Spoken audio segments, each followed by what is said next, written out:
Hello, it's Lillian. Welcome to the Knits by Lillian podcast.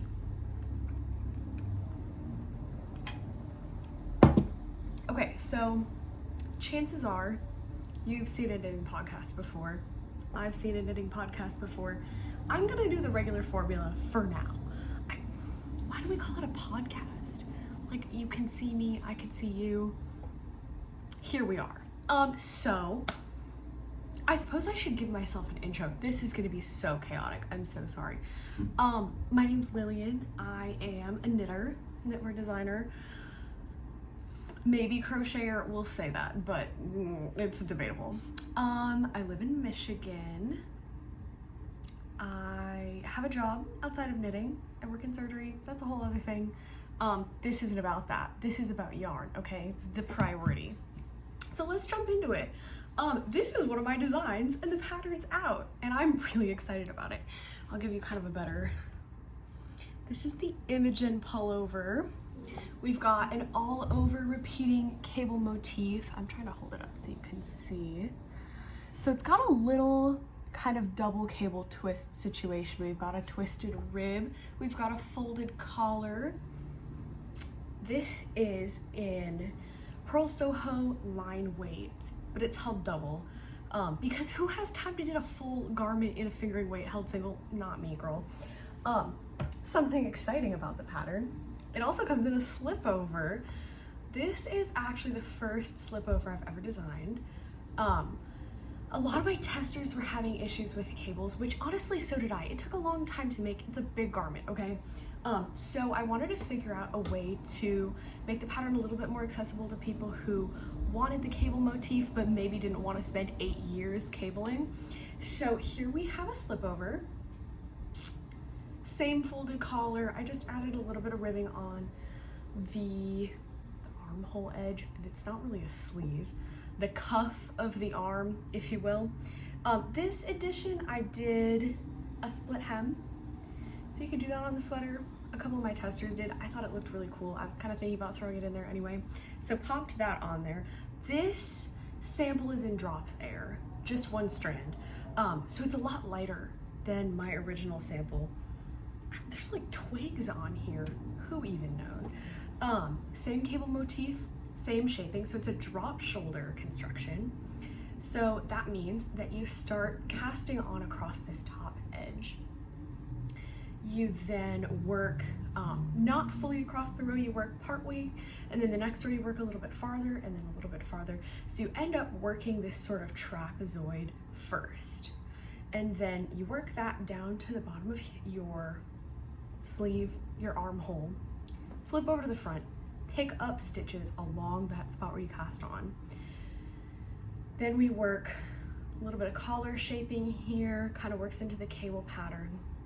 Connect your two front panels across here, work down the body, connect the body, work in the round, bada bing, bada boom. Sweater vest, right? Okay, we love. She's a little bit oversized. I think the pattern officially says about 6 inches of positive ease. That's usually about where I like mine. This has about 6 inches of positive ease on me, maybe slightly less. This one's maybe slightly more. But yeah, it's great. This is the size 3 in the pattern. That's usually about what I knit, just in patterns in general. That usually size 3 usually fits me pretty well. The pattern goes sizes 1 through 10. There are instructions in there too about how to make shorter or longer body length. I think this would look really cute, super cropped. I'm pretty short, so it's not that long on me anyway. I kind of cropped the body for myself. But yeah, the Imogen, I'm really excited about this pattern. My testers versions looked so cool. There's a red one that I'm obsessed with. So I might have to knit this again right away. But also I'm sick of making cables, so we might give her a rest. Speaking of cables, I see, okay, since I've never made a podcast before, I didn't know how far back in my finished objects to go. So I decided not to go too far because I have some other things that I want to talk about. But my other most recently finished object is the Moby sweater by Petite Knit. I know what you're thinking. You don't need another podcast of someone talking about Petite Knit, but she makes a damn good pattern, okay? but I did this, I went a little rogue here. This is the Barocco Cotton Tweed Recycled Blend. Yeah, just in the neutral, I don't know if this is dyed, I'm assuming it's dyed because it's a blend, but I love this.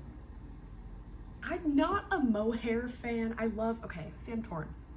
I love how a mohair looks, but I don't love it against my skin. I have eczema on my arms, and just the fibers of the mohair, I swear they're digging into my skin. So I always like to try new fibers and new blends of fibers. This is pretty cheap too. It's very affordable.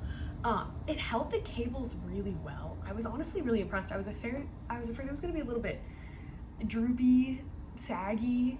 You know how you want drape, but you don't want sag? Right, this has that. It's pretty heavy, I will say. So it's a nice combination of, you're not gonna sweat in it, but it will keep you warm.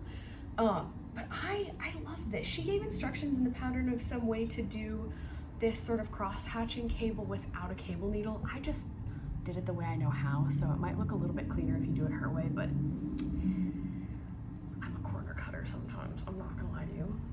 I love this though. Okay, I went rogue on the body shaping too, so I said I'm pretty short, so I didn't do the full body length, and then I put in, you can kind of see, just in this, it's like a double moss panel on the sides. I did some body shaping because I wanted it to be pretty cropped. You can see pictures of this on my Instagram too, because I've been wearing it literally every day.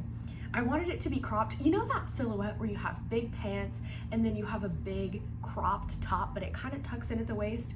That's what I was going for. And so I wanted this in a neutral because I'm a colored pants girly. You can't see, but I'm wearing green corduroy pants right now. But I love like a burnt orange pants situation.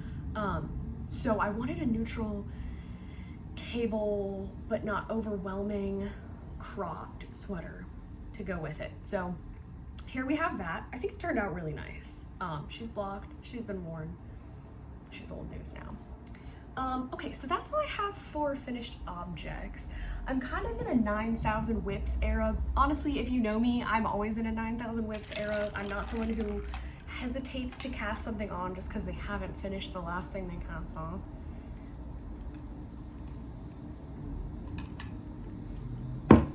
Jumping back into my own patterns, because I'm self-centered, this is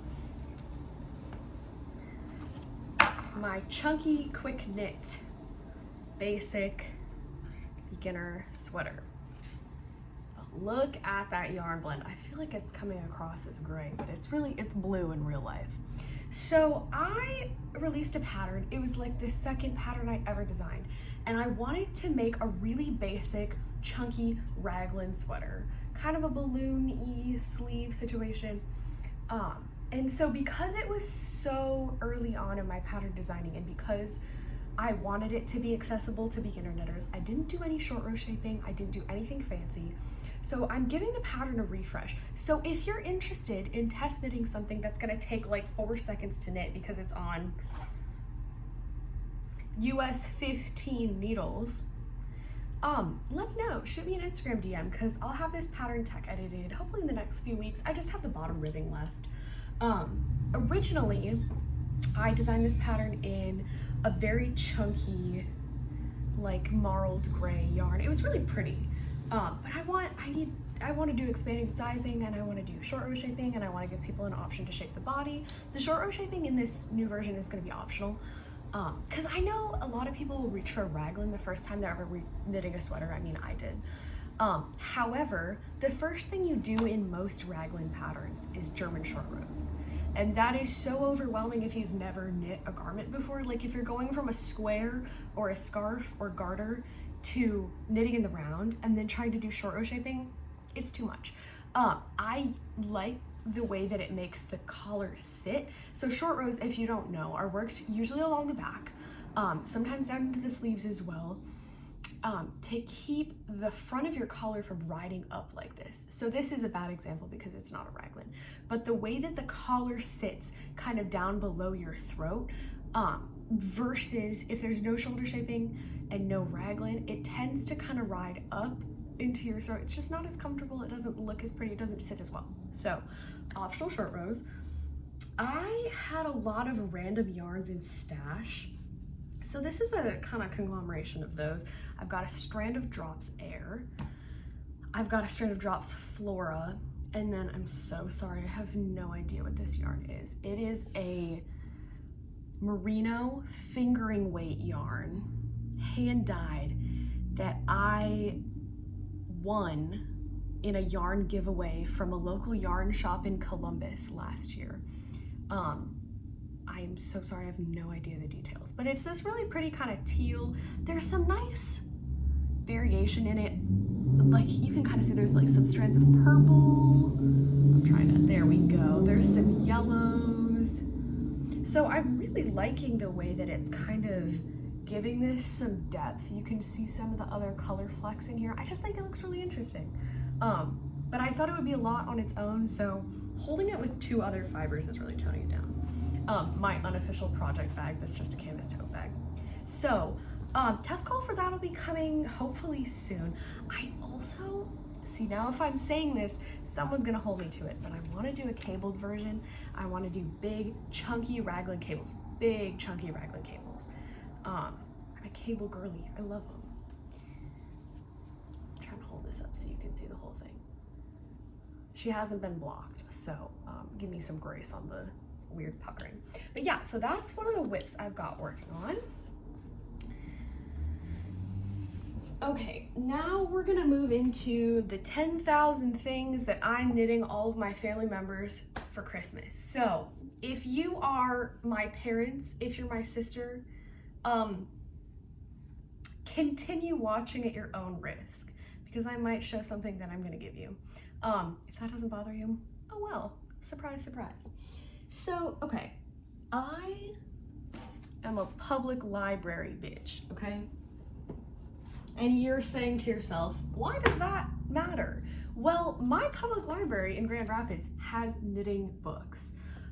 So I found this Viking Knits. It is stunning, okay? This book retails for like $30. I would probably never buy this, but my public library had it for free. So I'm doing a pattern in here. I don't want to show you too much because I know books are how people make money and I don't want to expose their livelihood on the internet. I'm making this pullover here. Really, really pretty stitch pattern. They did it in kind of a maroon and white situation. So I love a high contrast color work. So I went for this charcoal gray. Hang on, please hold. Woolstock worsted from Blue Sky Fibers.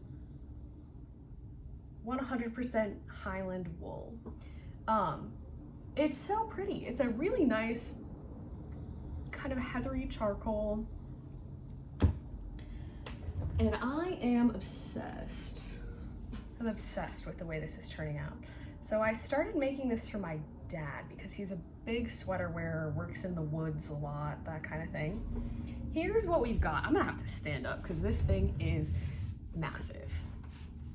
It is so beautiful. So it's bottom up, sleeves are bottom up, so you'll come back, sew everything together. Everything's joined, and then it's kind of a raglan situation where you do some decreases along to shape the shoulders. So I haven't done the collar yet. However, okay, so I gauge swatched this, right? A lot of times I don't, like I said, corner cutter, and it's still way too big.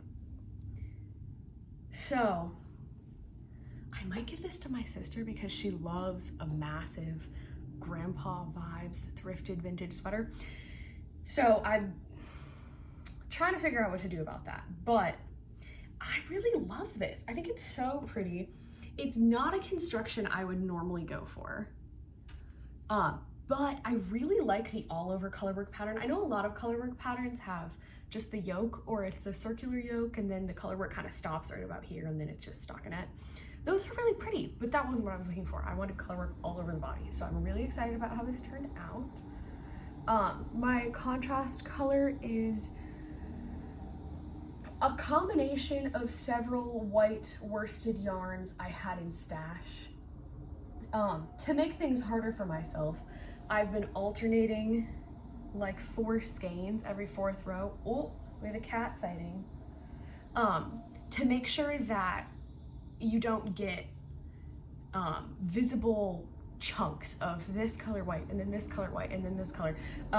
So I think it's blended out pretty well, but it's been a hassle because it's 2 color works, or it's 2 stranded color work, but it feels like I'm doing like 5 strands because I've got so many contrast colors going at the same time. But I really like this. I think it's turning out really good, except for the fact that it's not quite the size I was going for. But I think it's so pretty. And the way that the sleeves kind of taper down, like this is stunning. I'll try and show you some more of that sleeve shaping. So, so pretty. Of course the camera's only focusing on the cat. Here, let me hold it in front of the cat, and then maybe we'll be able to see. Okay, I'm obsessed. Love that.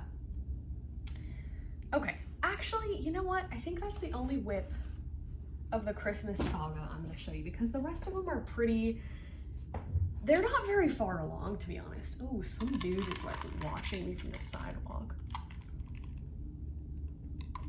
Hello, sir, would you like to knit a sweater? Okay, but I do have a couple swatches that I'm really excited about. So I've had this green yarn in stash forever. And now I'm absolutely gonna forget the name of this stitch. It's called like something tooth, hog's tooth. I'll put it in the description. Herringbone tooth? No, that's definitely wrong. Okay, well my point is, I've had this really pretty green. I'm obsessed with it. Oh yeah, if I hold it back here, you can kind of see it. So it looks like little cross hatches kind of. But I'm kind of just now delving into knitting with color. Like, it doesn't look like it because here I am wearing a purple sweater. But most of the things I knit are bland beige because a lot of the pants I own are very colorful. So I kind of was trying to figure out how I could tone down the green without toning down the green. I want to let the green pop, but I still want to be able to see it. So I have a couple plans for this. Stay tuned. I'm excited about this. Don't steal my idea because I'm showing you my swatch, okay? Love that. Here's another colorwork swatch that I just worked up. I got really inspired by this all over colorwork giant.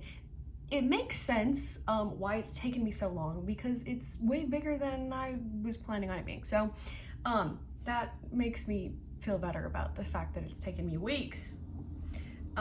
This is one of the many white worsted yarns. Actually, this might also be blue sky fibers that I just have in stash. Oh, I can see a couple errors in here. And then this other one is a hand-dyed worsted from a yarn dyer in California called Sea Change Fibers. I'm trying to remember what this is. It might be their Ecola worsted, it might be their tweed worsted. My Milo pullover, I'll grab it.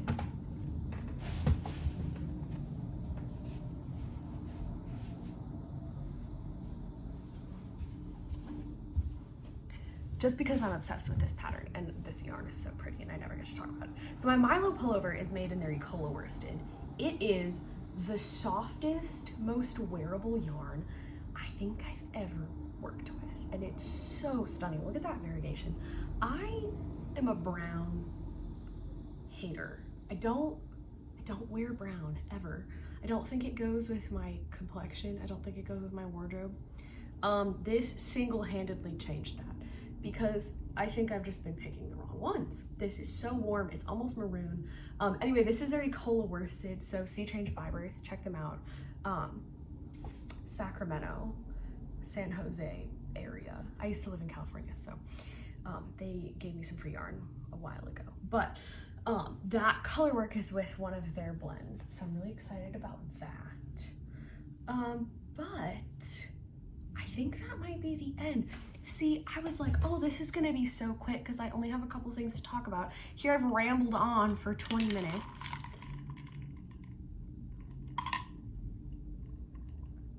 Grab coffee if you're watching a podcast. Makes it 10 times better. I'm trying to think if there's anything else. I started writing a list, and then literally all I wrote on here was talk about the Imogen sweater, and then I wrote whips, and there's just nothing. Tracks. Yeah, this has been fun. Let me know in the comments below if you watch this. Thank you. You're great. You can follow me on Instagram, I guess, at Knits by Lillian. If you want to grab this pattern, any of the patterns you've seen, Knits by Lillian on Etsy and on Ravelry. Yeah, comment down below anything you'd like to see me do. I'm kind of thinking about doing like an everything I knit in 2023 video. I think that would be chaotic because it's been a big year of knitting. I've been trying to branch out into knitting other small designers because as much as I love petite knit, as much as you love petite knit, not one person should have a corner on the design market. Lots of people have cool ideas that just don't get airtime, and I want to support them. So I have plans of things that I want to knit in 2024 from small designers. So maybe that's another video. What I want to knit in 2024 that's not petite knit. No hate to petite knit, we love her. Yeah, let me know what you want to see. Let me know if you like this podcast format. Let me know if this was too long. Actually, please don't, because I'm a rambler in real life, okay? So I don't think that that's really realistic for us, for this thing that we've got going on here. Oh, acquisitions. Okay, one last thing. I just want to show you this color combination because I'm obsessed with it. So these are all a different base, but they're all the same weight, and I'm gonna do something with them together, along with my aforementioned assortment of white worsted yarn in stash. So if you have pattern recommendations that would look good with these together, let me know. I have a couple design ideas in my head, but I don't know if I've got too many design ideas going, so let me know. I'm really excited about these. I think they look so cool together. The only thing is that I don't want a pattern where they're gonna kind of blend together too much. I want you to be able to see the contrast is all, because I know that can get a little dicey with the blue-green situation. But okay, stay tuned. Maybe next time, if there is a next time, I'll have something going on that front. But yeah, thank you for watching. This has been fun. I appreciate you. Support some small yarn businesses. Yeah, that's all for today. Thanks for watching.